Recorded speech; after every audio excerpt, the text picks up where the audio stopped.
Stories इतनी ही powerful है तो उन्हें लाइव फील करना और भी गहरा होगा ना। एग्जैक्टली और इसी आइडिया से आता है ये इवेंट सिनेमैजिक, एक ऐसा प्लेटफॉर्म जो कहानियां सिर्फ दिखाता ही नहीं महसूस कराता है। आसान शब्दों में सिनेमा का लाइव वर्जन। और आज की परफॉर्मेंस हमें एक ऐसी ही कहानी दिखाने जा रही है जो शायद खत्म होने के बाद भी हमारे साथ रह जाए।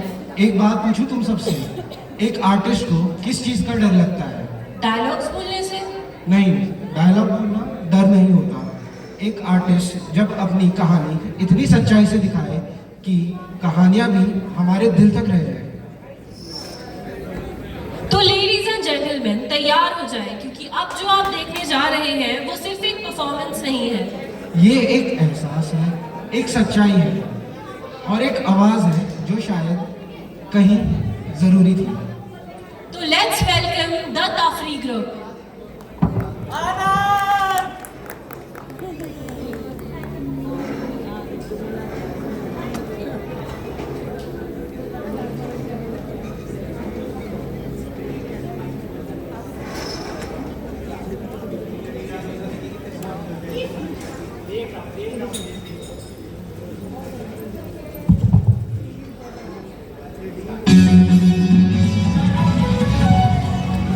एक और आज की ताजा खबर फरीदाबाद से आ रही है, जहां बीती रात 3 लड़कों ने करा एक लड़की का बेरहमी से बलात्कार। इन तीनों लड़कों की पुष्टि हो चुकी है। इनमें से एक एमएलए आशीष चक्रवर्ती का बेटा बताया जा रहा है। हमारी टीम लगातार ग्राउंड पर मौजूद है, आगे के लिए बने रहिए हमारे साथ। ये क्या लगा के बैठ गए सुबह सुबह? कोई रेप मार काट की खबरें दिखाता है क्या बच्चों को? बंद कीजिए इसको। अरे दीन दुनिया की खबर रखना बहुत जरूरी है भाग्यवान। और तुम्हें पता है फिर किसी मनचले एमएलए के लड़के ने किया एक और रेप। तो कौन सी नई बात है? अब टीवी पर ड्रामा चलेगा और एक हफ्ते हल्ला होगा, बस और बात खत्म। फिर किसी एमएलए का बेटा किसी प्राइवेट आइलैंड पे जाकर अय्याशी करेगा और पैसे वो तो पुलिस जज सब में बटेंगे और हजम। कुछ नहीं हो सकता इस देश का। ये लो न्यूज़पेपर में एक और।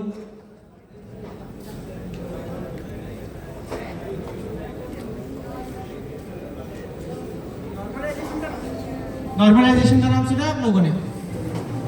किसी भी बात को सामान्य या फिर नॉर्मल बताना। जैसे कुछ समय पहले चाइल्ड मैरिज नॉर्मल था, गर्ल चाइल्ड किलिंग और अबॉर्शन नॉर्मल था, ऐसे ही अब रेप नॉर्मलाइज हो चुका है। Do you know that there are 70 to 80 rape cases daily and 30,000 annually? In fact जितनी देर में आप ये एक्ट देखने वाले हो, एक रेप केस हो चुका होगा और दर्जनों अनरिपोर्टेड रह जाएंगे। और इनमें से मीडिया में आपको शायद 4-5 ही मिले और न्याय शायद किसी एक को। खैर वो भी हमारे लिए लो एक और ही होगा। After all this tough data, तफरी ग्रुप आप सबके सामने पेश करने जा रहा है हमारा स्वयं लिखित एवं स्वयं रचित नाटक लो एक और।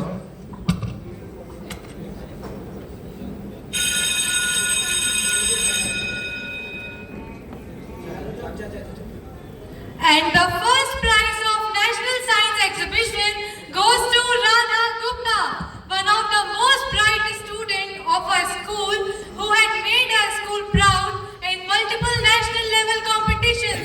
Give a big round of applause, ladies and gentlemen.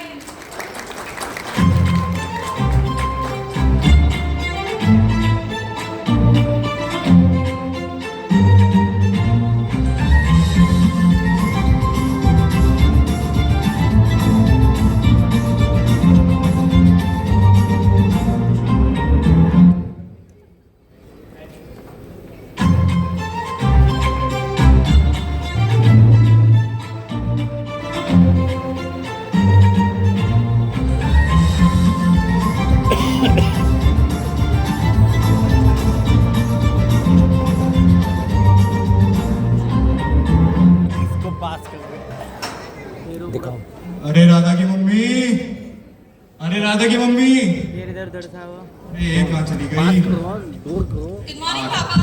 अरे गुड मॉर्निंग बेटा। अरे बेटा आज इतनी जल्दी तैयार हो गई, कुछ है क्या कॉलेज में? कुछ ऋषभ मिश्र ने तो उसके लिए थोड़ा जल्दी जाना होगा। चलो। और शाम में एक पार्टी भी है, मम्मी को बता दिया है मैंने। अच्छा, वैसे पार्टी किधर है? आरजू के घर। चलो बढ़िया है, यही तो उम्र है तुम लोग के मजे करने की। और सुबह से कुछ खाया तुमने? नहीं पापा, मम्मी ने लंच दे दिया है। अरे बेटा, कभी हमारे लिए भी टाइम निकाल दिया करो। कल पक्का डैड, बाय। अरे बेटा चलो। शो। अरे राधा की मम्मी, अरे अरे नाश्ता मिलेगा कि नहीं, या कल की तरह भूखा छोड़ दोगी? अरे आप तैयार तो हो जाइए पहले, सब तैयार है। अरे ये भी ठीक है।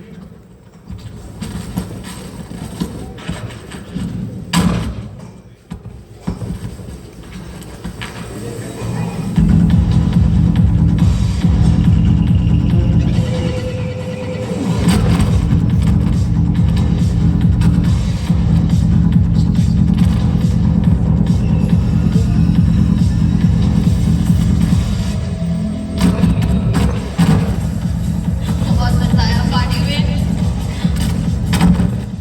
अब बहुत लेट हो चुका है एंड डैड इज कॉलिंग, अब मुझे जाना होगा।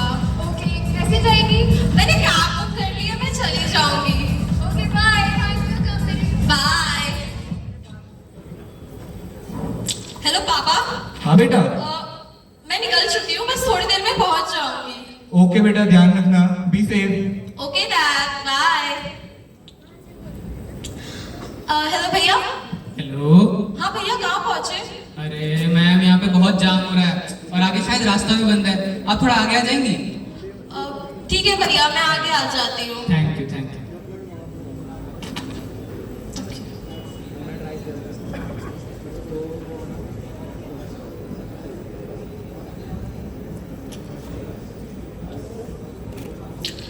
हेलो भैया। हेलो। भैया बहुत आगे आ चुकी हूँ, आप कहाँ हो? हेलो। भैया लोकेशन क्लियर नहीं है। अरे मैम, आवाज नहीं आ रही है। हेलो हेलो भैया। मैम मैं कैब कैंसिल कर रहा हूँ, दूसरी कैब बुक कर लीजिए। हेलो भैया, भैया आवाज नहीं आ रही। Hello hello. ओह गॉड, इसने राइड भी कैंसिल कर दी और नेटवर्क भी नहीं आ रहा है।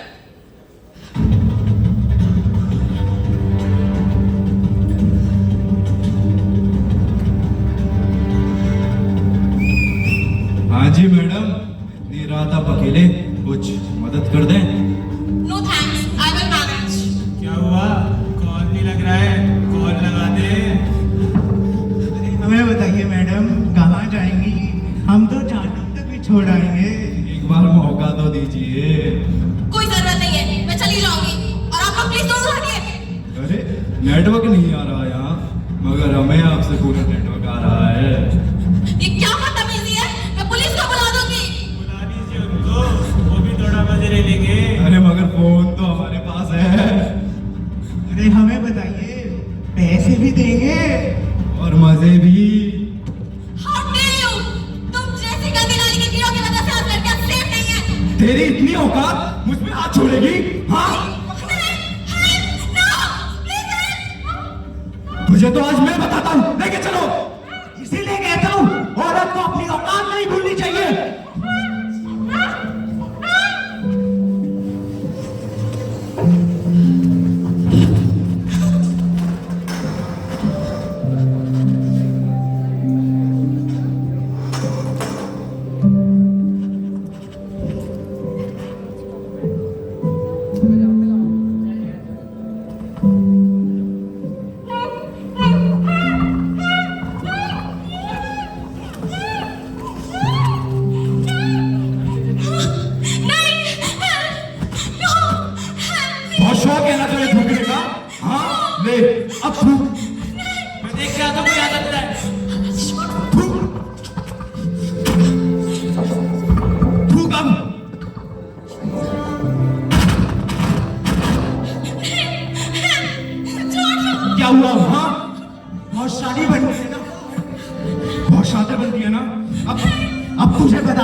फिर मगर पहले इसे तो ठिकाने लगाना होगा ना।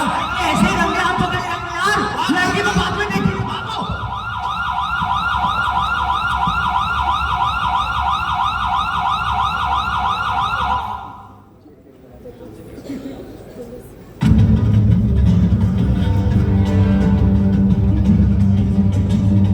हेडक्वार्टर में लेट भेजो, ज्यादा दूर नहीं रहूंगा ये सारे सबूत इकट्ठे करना फटाफट, है ना? इसे कंबल लेके आओ।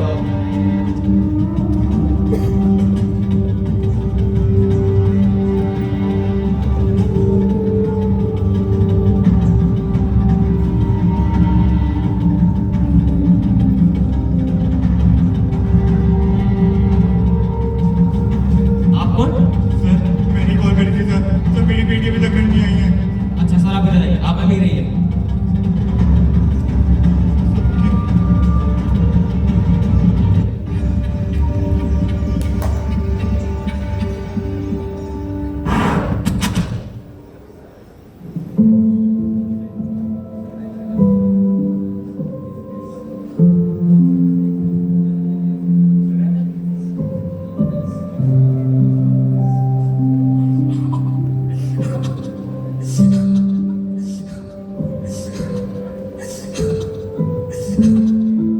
क्या हाल कर दिया है मेरी बेटी का, मेरी कौन सी बच्ची का, क्या हो गया उसे?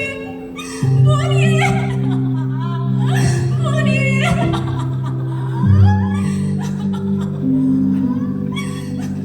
जैसी लड़की होश में आती है आपको थाने बुलाते हैं, ठीक है?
हेलो जी चक्रवर्ती साहब, जी जी जी हम पूरी कोशिश कर रहे हैं।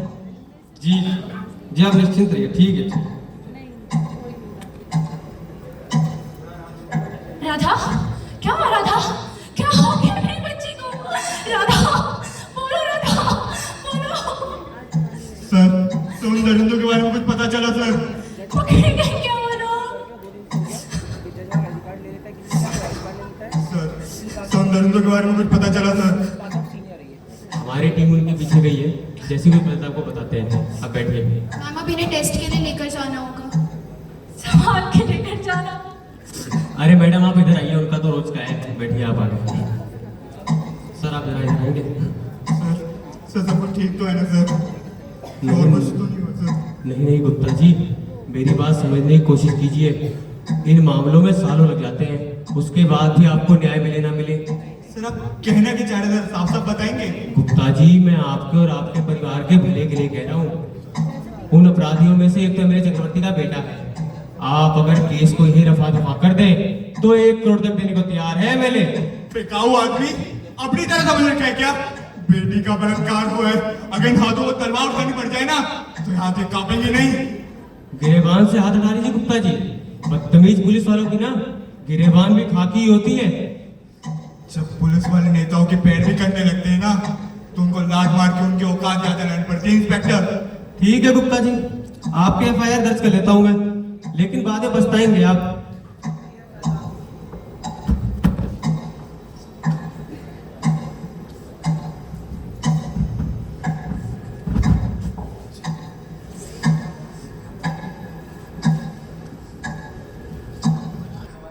आप अगर बोलने की हालत में तो आपसे कुछ सवाल पूछ सकता हूँ? जी सर। कितने लोग थे? 3। क्या आपको किसी का चेहरा याद है? बोलना चाहती हूँ पर बुला नहीं पा रही। आप वहाँ इतनी रात को अकेले कर क्या रही थी? मैं पार्टी से बाहर निकली, मैंने कैब बुक की थी, तभी कैब वाले भैया कहीं फंस गए। उन्होंने बोला थोड़ा आगे आ जाओ, मैं आगे आने लगी, तभी एक अनजान रास्ते पर आके मेरे फोन की नेटवर्क चली गई और भैया ने राइड भी कैंसिल कर दी। जब दूसरी कैब बुक करने की कोशिश की तभी वो लोग आ गए। क्या आप शराब पीती है? नहीं, क्या आप वर्जन है? नहीं, मैं माफी चाहता हूँ, लेकिन अक्सर आपसे ऐसे सवाल होंगे। वैसे मैंने आपकी एफआईआर दर्ज कर दी है, आपकी आगे की सुनवाई कोर्ट में। जा सकते हैं आप लोग।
शुरू कीजिए।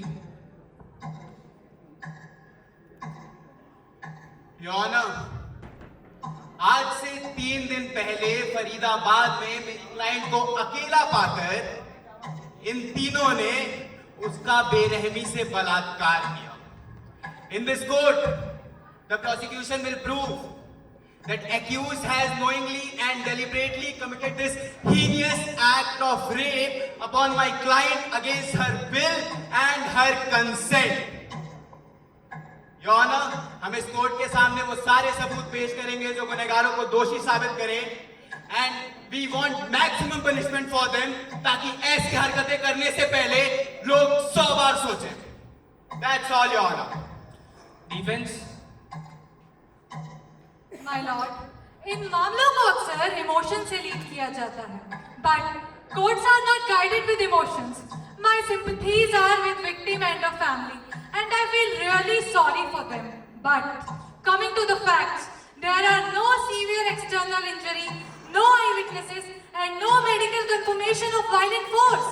And what we also have, which the prosecution conveniently ignored, is documented psychiatric evaluation. Your Honor, मेरे क्लाइंट मिस्टर अथर की दिमागी हालत ठीक नहीं है, उनका इलाज चल रहा है और जब ये केस हुआ तो वो अपनी मेडिकेशंस पर थे. And the law is clear under section 84 of the Indian Penal Code, an act committed by a person incapable of understanding its true nature is not an offense. We are not here to deny suffering. We are here to prevent injustice. That's it, my lord. दोनों तरफ की दलीलें दर्ज कर ली गई हैं। उम्मीद है अगली तारीख तक आपके पास सारे वैलिड एविडेंसेस होंगे। The next date of hearing will be after a week. The court is adjourned.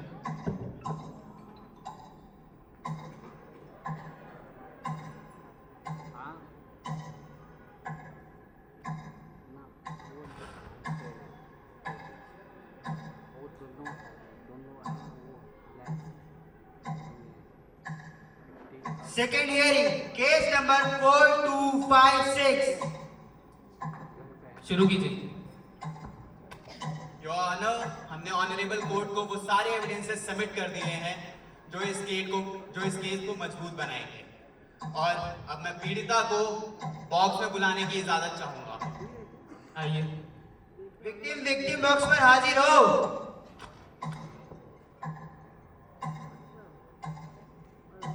बताइए, आपके साथ उस रात क्या हुआ था? उस रात अगर आप कंफर्टेबल नहीं हैं तो हम इसे इन कैमरा भी कर सकते हैं। नो सर, मैं बोलूंगी। मैं यही बोलना चाहती हूँ कि उस रात के 10:15 हो रहे थे। मैं पार्टी से बाहर निकली, कैब बुक थी। तभी कैब वाले भैया बोले वो कहीं फंस गए। उन्होंने बोला थोड़ा आगे आ जाओ। मैं आगे आने लगी, तभी एक अनजान रास्ते पर आके मेरे फोन की नेटवर्क चली गई। तभी भैया ने कैब भी कैंसिल कर दी और जब मैंने दूसरी कैब बुक करने की कोशिश की तभी वो लोग आ गए। पहले मेरे साथ बदतमीजी की, मेरा फोन छीना, उनमें से मैंने एक को थप्पड़ भी मार दिया। तभी उन्होंने मुझे पकड़ लिया, मेरे मुंह में कपड़ा डाला ताकि मैं चिल्ला ना पाऊं। मुझे एक अंधेरे रूम में लेके गए और मेरे साथ बदतमीजी की, मेरे मुंह पे थूका और फिर मेरा बलात्कार किया। वो मुझे मार भी डालते पर पुलिस आ गई थी। आपने बहुत हिम्मत दिखाई है। ये कोर्ट और हम सब आपके साथ हैं। Defence, any questions? Yes your honour. आपने ये जो सीक्वेंस बताया ये तो पुलिस के बयान से मैच ही नहीं करता है। आपने पुलिस के बयान में बताया कि पहले आपके मुंह पे कपड़ा डाला गया और फिर आपको कमरे में लेके गए। Objection your honour. मैम, कपड़ा पहले मुंह में डाला या बाद में, उससे क्या फर्क पड़ता है? फर्क पड़ता है, पर खैर छोड़िए। आप ये बताइए, आप इतनी रात को कैब लेने अकेले आगे चली गई, आपने ये नहीं सोचा कि आप अपने साथ किसी को ले जाएं? Objection your honour. Overruled. Relevant question पूछिए प्लीज। ओके, तो ये बताइए, जब आपके साथ ये हरकत हुई तो क्या आप होश में थी? आप देख या सुन पा रही थी? मैंने आंखें जोर से बंद कर ली थी, मैं बस सब सुन पा रही थी। तो ये बताइए, क्या आपको याद है आपके साथ ये हरकत 2 लोगों ने करी है या 3 लोगों ने? Objection your honour. मैम, किसी के साथ रेप हो रहा होगा तो वहां पे काउंटिंग तो नहीं करेगा ना? योर ऑनर, टेस्ट में विक्टिम की बॉडी से सिर्फ अक्यूज ए और सी के सीमन सैंपल्स मिले हैं। That means B had not penetrated, and without penetration, it's not an rape. It's an attempt to rape. And in a recent judgment of Chhattisgarh High Court, the court emphasized that penetration, even slight, is legally essential to constitute rape. A lack of proof of penetration, even if there was a strong evidence of violence intent, means the act cannot be classified as rape under that exact legal definition. If there is no penetration, that doesn't mean the intent is not to rape. Police आ गई, उन्हें मौका नहीं मिला, that's why there is no penetration. इससे the intensity of crime is not decreased, ma'am. Your Honor, one of the accused is mentally ill. One of them is a minor who cannot be charged as an adult, and another one should not be charged under Section 375. Your Honor, इन तीनों ने रात में नशे में धुत होकर मेरी client को छेड़ा, उनके मुंह में कपड़ा डालकर उन्हें एक अंधेरे कमरे में ले गया और वहां पे उनका बलात्कार किया। इन सब चीजों के लिए मेंटली या फिर माइनर नहीं थे। So why they are getting the liberty now? हम सबको पता है कि इंडिया में फेक सर्टिफिकेट बनवाना कितना आसान काम है और एक एमएलए के बेटे के लिए चुटकियों का खेल। आप जो बोल रहे हैं आपके पास उसका प्रूफ भी है? Please silence. दोनों तरफ की दलीलें दर्ज कर ली गई हैं। The court wants a psychiatric test from government hospital. The next date of hearing will be after a month. The court is adjourned.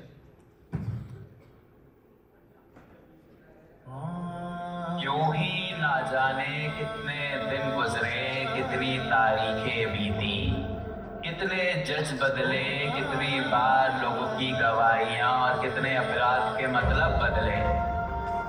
गुनहगारों को बेल भी मिली, फिर वापस जेल भी।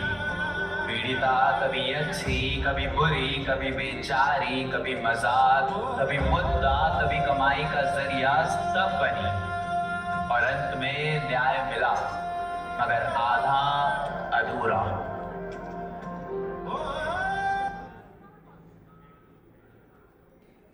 45th hearing, case number 4256। सभी सबूतों, गवाहों और दलीलों को मद्देनजर रखते हुए ये कोर्ट इस नतीजे में पहुंची है कि accused number 1 Athar is being entitled to protection under section 84 of the Indian Penal Code। इसलिए ये कोर्ट उन्हें जेल नहीं बल्कि सीआरपीसी के प्रावधानों के तहत एक हाई सिक्योरिटी मेंटल हॉस्पिटल में इलाज और निगरानी के लिए भेजती है।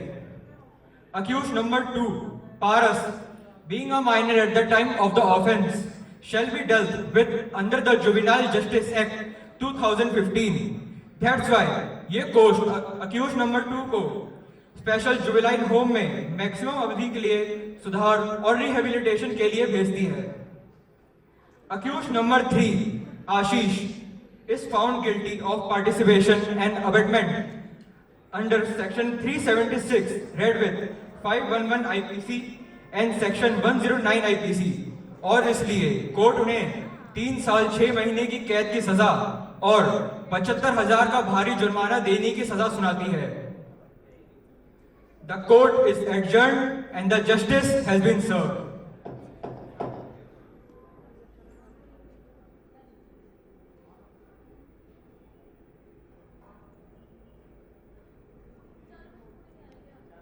The justice has been served। कहा था ना, न्याय मिला मगर आधा अधूरा। अब क्या? अब हाई कोर्ट, अब सुप्रीम कोर्ट। पर जो नहीं बची वो थी उम्मीद। एक मासूम बेगुनाह अपने हक के लिए लड़ती रही, रोती रही, तिलमिलाती रही, भीख तक मांग रही थी, लेकिन हमारे ही सिस्टम ने उसे मानसिक रूप से मार डाला।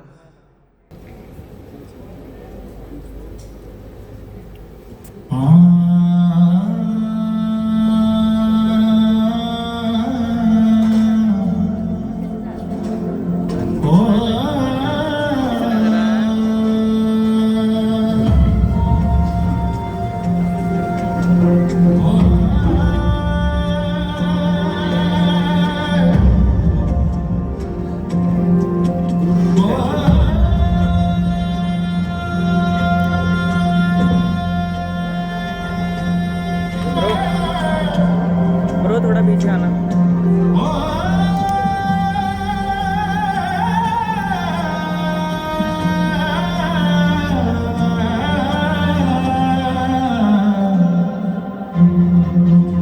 जो लक्ष्मी मानो तो लक्ष्मी हो जाऊं, जो दुर्गा कहो तो पूजी जाऊं, जो रूप रौद्र राधा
है।